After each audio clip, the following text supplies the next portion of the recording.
family member that's really the problem. It's really somebody that's trying to put a wedge in the family. That one of y'all not honoring the respectful family bond. Mm-hmm. So y'all not gonna get along until both people bump straight. Mm-hmm. Right? So when the turnaround is when the mental acumen start to rise, because people want to know, well, I want to know more about my relatives. Like, I'm gonna call some of my cousins I ain't never talked to, some of my great aunties and uncles that's 90 years old that's about to croak, and get some of that family history before they slip up out of here. Right, right. Because they finna force a lot of elders out by rolling blackouts. Mm. That's their signals. They already told us they're gonna do it. We think they bluffing until they do it. They ain't bluffing. This is a spade game. This is the last hand. Who got the joker? Where did they get a load of me? Man, woo. This has been a powerful show, y'all. Shout out to everybody in the building. We got 4,500 people in here. We got a packed house in here. So many of y'all. I want to get to some questions before we get out of here. So at this time, give me some questions for the brother Rod Hayes. I seen somebody earlier ask about. Hold up, let me put your cash app. Right. Hey, somebody said the Joker, aka Baron Samadi. That's the Lord that my big mama called me when I was a baby. Oh yeah. Let me put the brother Rod Hayes cash app on the screen. Somebody asked earlier. $ SikApe, SIK capital APE. Yeah. So if you would like to support this brother, we got a packed house. So make sure y'all show this brother love with all this research this brother out here doing. We're gonna get to some Q&A. All right. I see y'all started posting questions. Oh man, this was a great show. Y'all, this is a great show, right, y'all? Man, this is powerful. Let's Let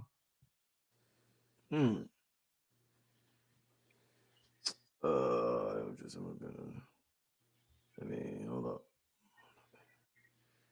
Oh, I just seen a question. I'm trying to get to it. The chat moving fast. What do you know about the L's and the 11 race? I hope I said that right. That's something I'm not familiar with. I can't speak on that. I don't know what they mean by it. Okay. Somebody said, what we doing about the banks closing on October 1st? Look, whether they close or not, I don't know, but I know the Pope got that deadline for the Vatican money, and that's probably going to negatively affect you. I told everybody to prep. You know, I've been screaming it for 2 years now, 3 years now. You know, and everything that I be saying, when I be saying get ready for this, I told them they're gonna lock us down with this pandemic that's coming in 6 months. 6 months later, we locked down, and people texting me talking about you right. I don't want to hear that shit. You ain't prepared. Mm-hmm. If I'm right, you should have been prepared. Indeed. Somebody said, where's it at, man? Here we go. Okay, here we go. What can you tell us about Sirius X? That's a satellite record radio station. But I think she probably mean planet.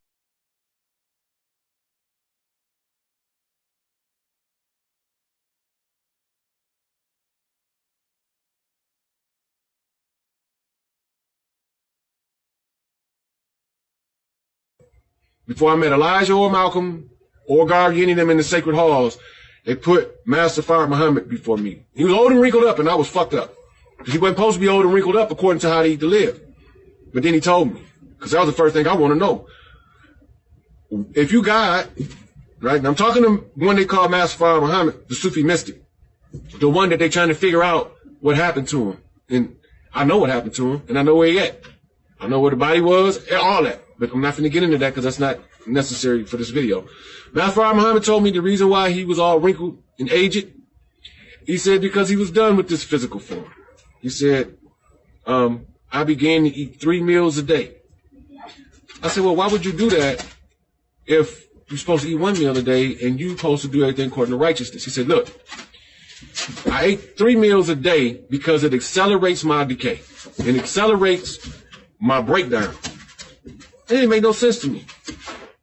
I didn't realize until last year after my graduation it was a riddle.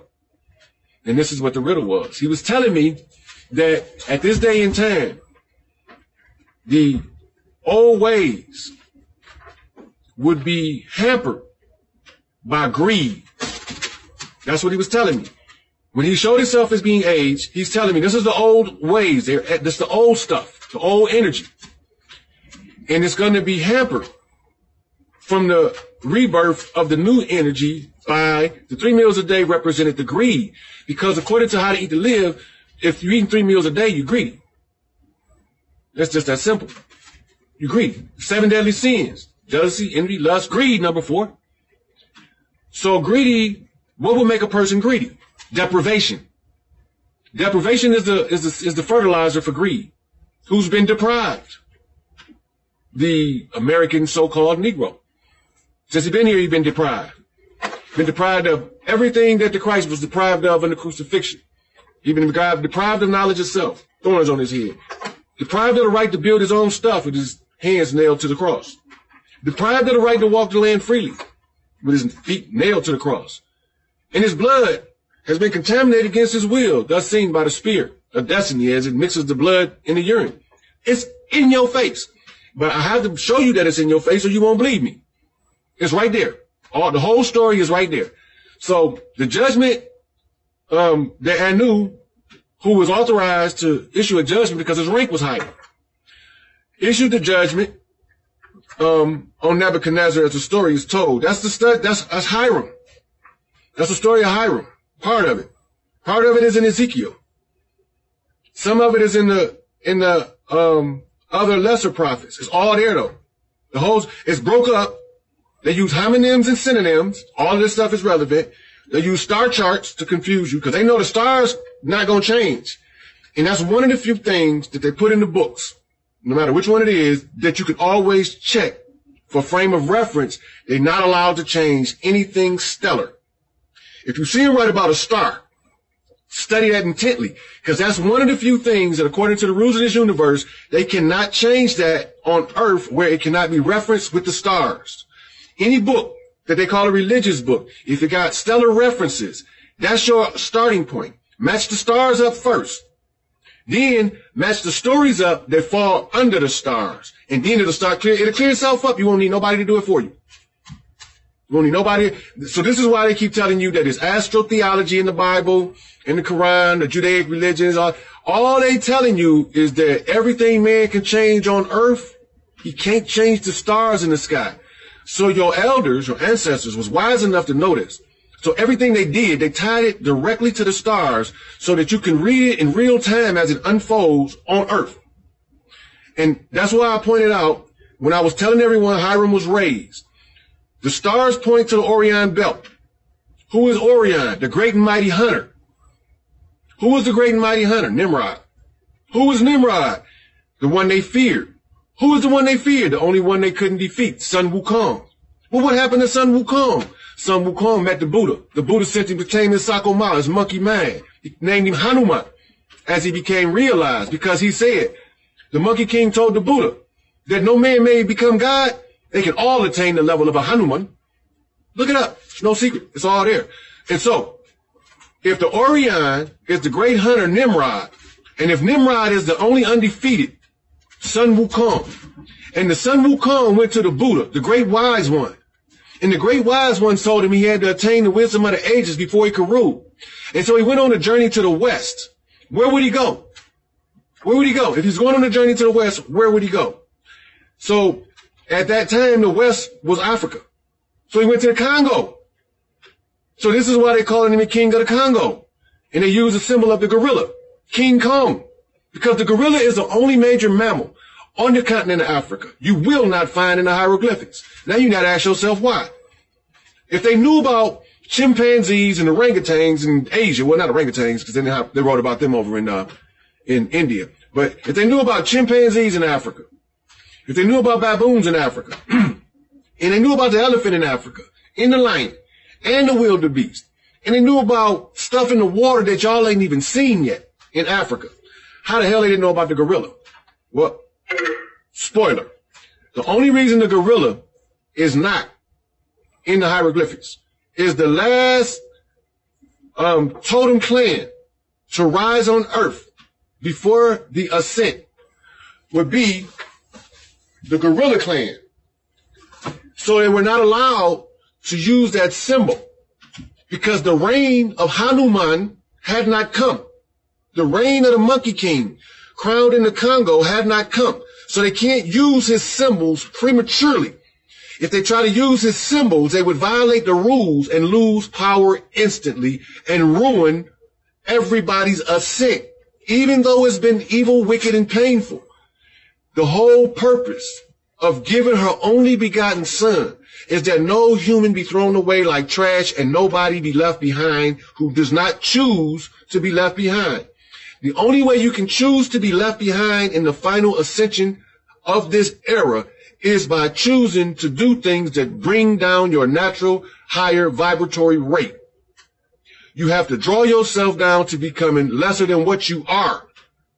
The more you try to become your best self, the more you can ascend and the more worthy you are to call yourself righteous. And this is why I say it's easier for a rich man to enter in through an eye of a needle it's easier for a camel to go through the eye of a needle than a rich man to enter the kingdom of heaven. The kingdom of heaven is a realization. When you get the comforts and you stop doing the self-work because of the comforts of the life, you forfeit your right to ascend because you are content being less than yourself in the name of a dollar. You're content with being less than yourself in the name of a dollar. So as long as the money is more important than your family, you ain't gonna make it. If the money is more important than your people, than other humans, you're not gonna make it. I'm telling you now, the money is the mark of the beast. Always have been, always will be. The money, the greenback, is the mark of the beast. But it's not the money. You gotta keep this in mind, because it said the mark is in your hands and in your head, holding the money and thinking about it all day. When that's your only purpose in life is to make money, you are worthless. When your only purpose in life is to make money, you are worthless. You are guaranteed not to ascend because you will not do the internal work that every Mason must do. He will not prove himself worthy before the Lord. In other words, these women is the precursor, the first recognition of your righteousness. And they gonna pass you. They're going to raise you and pass you before mama. And then mama going to call you approved or disapproved. Many are called. Few are chosen. Y'all got to remember that. They took all of our story. They watered it down. They mixed it up. They added smear campaigns, damnation, condemnation, divide and conquer, separation, corruption. They gave us physical diseases and mental diseases. And all of these things is to stop our ascent. But without the opposition, you would never know how strong you really are. And we, being guardians of the galaxy, always knew we were strong. You always heard us talk about, even when they told us we wasn't shit, how strong we were, how great we were, never knowing that we wasn't even showing our greatness yet. The pyramids pale in comparison to the work that we did in the cleanup after these Babylonian vampires, bloodsuckers that required the blood rights. That's why it tell you, clearly, the Old Testament God required blood. The New Testament Christ requires righteousness. Do the math, and it's in your face. So, it tells you in the New Testament that the Christ came that you can be free from the law and you can walk in grace. How do you do that? Because apparently, we're not free from the law. What is the law? It's the law of the Levite. What's the law of the Levite? They're all in there. It's the law of levies, Levites, levies, and liens. Don't pay them folks no attention. I got you. Me and you gonna talk later. The system of levies and liens is what they call the Levite system. That's why it leads with the word levy. The word levy is spelled Levi. They want you to worship God because God is a truth. Now, if you know Grimm's Law of Grammar say all vowels in translation are interchangeable. One of the 12 tribes is called Gad, G-A-D, for they sing the truth. Gad is God. So you know you're worshiping now. So when you say Gad, you're still in their system. Gad is God. Not gut, not the German word for good. That's deception. I'm finna crack open some of this stuff before I wrap this video up. But that's a deception. Gad is who you calling on when you call God. One of the 12 tribes of Israel, and that's why your prayers don't get answered, because he don't have the authority to answer them. Gad, that you're calling God, one of the sons of Israel, is not authorized to answer the prayer. That's why you have to attach it to the amen. Because the amen has to exonerate him immediately when you say the prayer and call on God. The amen, the one who is ruling by deceit and deception, behind the scenes, that one has to immediately exonerate the tribe of Gad under the law of Levi. Now, under the law of Levi, when Levi issue a levy or declares you erring, and he issues a rant or a decree, a rant of war, a war rant for your detention, a warrant for your arrest, your restriction. He's binding you in the name of the law. You're bound in the name of the law. When you are arrested, the word arrest means to bound or restrict in the name of the law. So now, how do you get bound? Bound in the name of the law. You get bound in the name of the law as the resort of the war rant. A war rant is a declaration of war on an individual, but it's metaphysical, not physical. But it will leak physical, but it starts metaphysically with the war rant. The war rant is a decree or a declaration of war. This is mysticism, and it's not what you would call law and truth. This all of the stuff that's energetically being placed on you as a spell. The war rant is actually a spell. The spell binds you. In order to free yourself from the spell, you have to identify the rant of war. In other words, you have to identify, yes, GAD, the war rant, and you have to protest it. You have to become a Protestant. But when you become a Protestant and protest the war rant, you have to realize that you're doing it in front of one of the brothers, or a Judahite, or a judge. The judges are Judah. Judah is a judge, right? So that's why they're telling you that the Son of Man is from the line of Judah, but he's not of Judah. It don't make no sense. He's from the line of Judah, but he's not Jewish or a Judahite. He's not a Levite. He's not of the lawgivers. He's not of the lawgivers. And so, who does he fall under? He falls directly under the one that says beloved, or Dawid. He falls under David because he is an expression of Solomon. How do you know? Solomon means the soul of man. What's the soul of man? The soul of man is a piece of gold that goes in your heart. It's the soul light. It's the ray inside of you.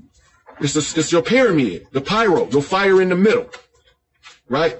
So, when they gave us all of these stories, they never sourced them for you, because that's your job. The right to discovery is why they created a library. In order to bury everything in lies.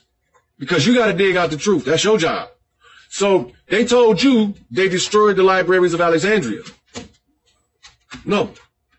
They in the Vatican. That's the Vatican library now. Because Rome won that part of the war.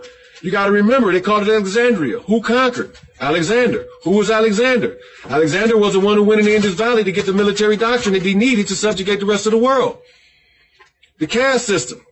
The caste system had to be adapted. How do you clean up the genetic mess? You tie it back in the source. They call it tying into the vine. If they don't tie into the vine, the genetics fall apart.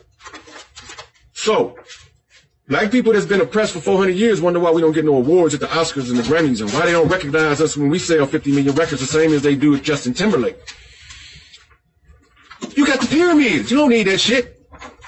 You created music. You don't need no Grammy. You created that shit. You wrote the fucking notes. The original notes of music was written by black women, or as they call black goddesses, that they call them enchantresses. This is where it come from. So, if the white people that you see in the Caucasus, Yaqub's grabbed the devil as the Nation of Islam called them. The word devil means your enemy. That's all it means. In nation doctrine, it means that which is not original. If that which is not original becomes in mediating conflict with that which is original until a synthesis is found. Hegelian dialectic. Hegelian dialectic. You know? So you got to find the synthesis. So what do? You tie in that which is defective into that which is not defective. For a period of time, you will oscillate between defect and no defect until balance is met. And that's the law of mind. So, the reason why black people agreed to this suffering and oppression, because it was the fastest way. And we were the only ones strong enough. And they was the only ones heartless enough. And when you put it all together and you do the math, you realize it wouldn't work no other way. We were strong enough, smart enough, and wise enough to do it, but we was too loving, kind, compassionate, and caring. We couldn't bring ourselves to oppress ourselves in order to clean the shit up. They never had a family. They never had what you call men of big affairs before the rise. Go back and look at the history from an outside perspective. You see it right there. So Mama wanted them to know what it was like to rule. And she wanted them to understand what it was like to be in power, have power, hold power, and fight the corruption that comes with the power. And so you hear them saying that power corrupts and absolute power corrupts absolutely. This is all what we're talking about. And so, in summarizing it, the white people that was originally there don't exist no more. The level of birth defects is diminishing, so they have to artificially construct birth defects using the modern medicine and the poisoning of the child in the womb to simulate the birth defects that would not otherwise be there. When they stop doing that is when we tell them that we're not going to allow our women to be experiment on while they're gestating our next generation.